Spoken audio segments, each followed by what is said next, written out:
This is the video tutorial for multiplying fractions. Please take notes on your page as I teach on this page. When you multiply fractions, you do top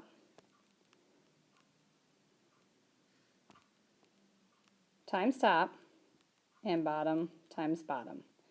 So I know that 5 times 1 is 5.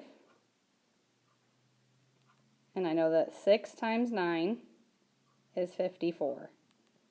If possible, I should reduce in this step. Not possible, I'm done.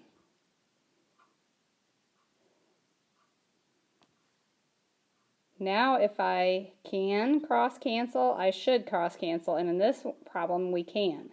2 and 4 would both reduce just like they would if the fraction was 2/4, but we can do that across. That's why it's called cross canceling. So I would cross off the 2 and make it a 1, cross off the 4 and make it a 2. 3 and 5 cannot cross cancel because 3/5 would be a reduced fraction the same way. They have nothing else in common. So 3 times 1 is 3. 2 times 5 is 10. Let's look at my steps or my rules. I cross canceled. It was possible. I multiplied the numerator times the numerator and the denominator times the denominator. And there is no reducing, but I checked. Very good. In the next example, I can cross cancel one way again, 3 and 9. Just like if it were 3/9, that would reduce to 1/3 because I would divide both the numerator and the denominator by the same thing, making them equivalent fractions. Just like that example, this becomes a 1 and the 9 becomes a 3. Just like here, the 3 became a 1 and the 9 became a 3. So 1 times 2 is 2.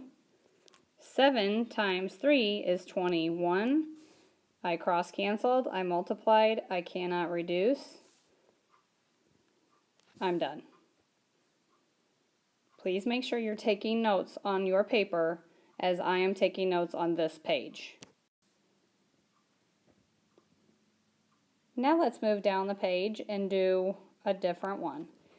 Okay, so I can cross cancel the 4 and the 6. But 4 doesn't go into 6, Mrs. Gormel. But 2 goes into both of them, just like if it were the fraction 4/6. That would reduce by 2. We would divide the 4 by 2, and we would divide the 6 by 2. So 4 divided by 2 is 2. 6 divided by 2 is 3. Can't cross cancel the other direction. 1 and 7 would already be reduced 1/7, so 1 times 3 is 3. 2 times 7 is 14. Cannot reduce. I'm done. Now this example has a whole number, but that's okay. 10 is really 10 over 1. All whole numbers are really over 1. Let's see, can I cross cancel in my either direction? 3 and 10, nope. If that were 3 over 10, it would not cross cancel. 2 and 1, nope. If that were 1 over 2, it would not cross cancel. Therefore, I do numerator times numerator. 2 times 10 is 20.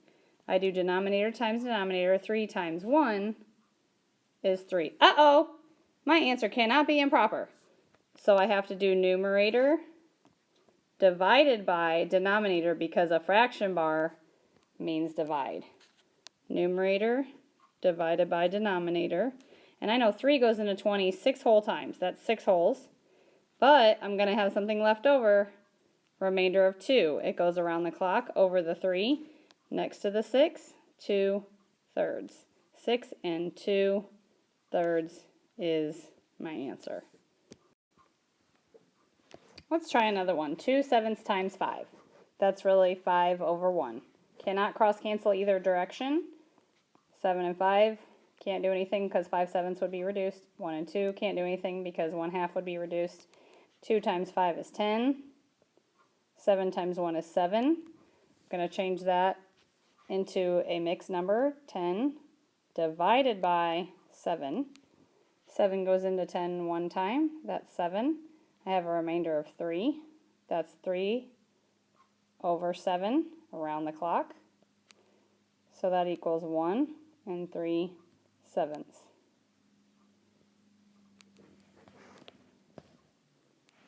Now the next example, I am going to look and see if I have cross-canceling.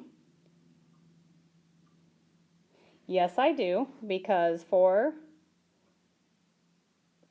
I could do 2 goes into 4 2 times, and 2 goes into 12 6 times. But what do you notice? The 2 and the 6 could still be reduced. 2 goes into 2 1 time, 2 goes into 6 2 times. That's totally fine.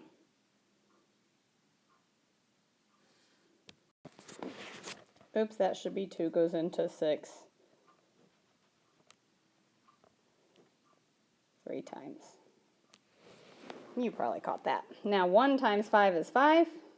9 times 3 is 27. Nothing can be reduced. We're done.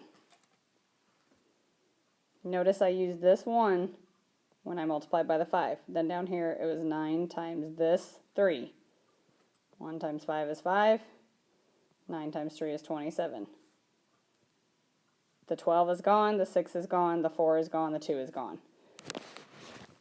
So if you can divide by its greatest common factor first, like 4 actually went into both 4 and 12, and that would have saved me a step, because 4 goes into 4 1 time, and 4 goes into 12 3 times.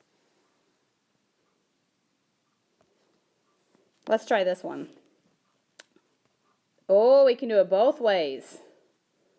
5 goes into 10 twice. 5 goes into 15 3 times.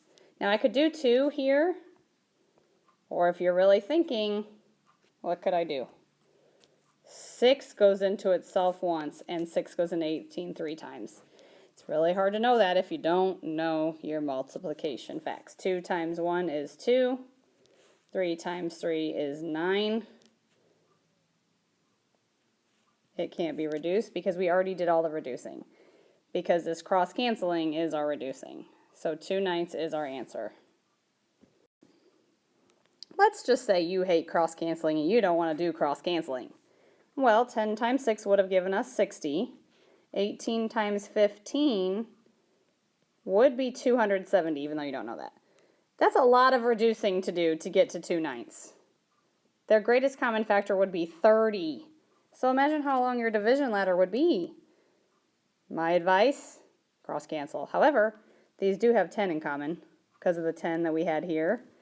And we were able to cross-cancel with that. So that would leave us 6/27. But who's going to spot the sneaky devil in that? And the sneaky devil is in that. That's why I end up with 2/9. But 6/27, so many people would have told me that's the right answer, and I would have had to say, nope, nope, nope.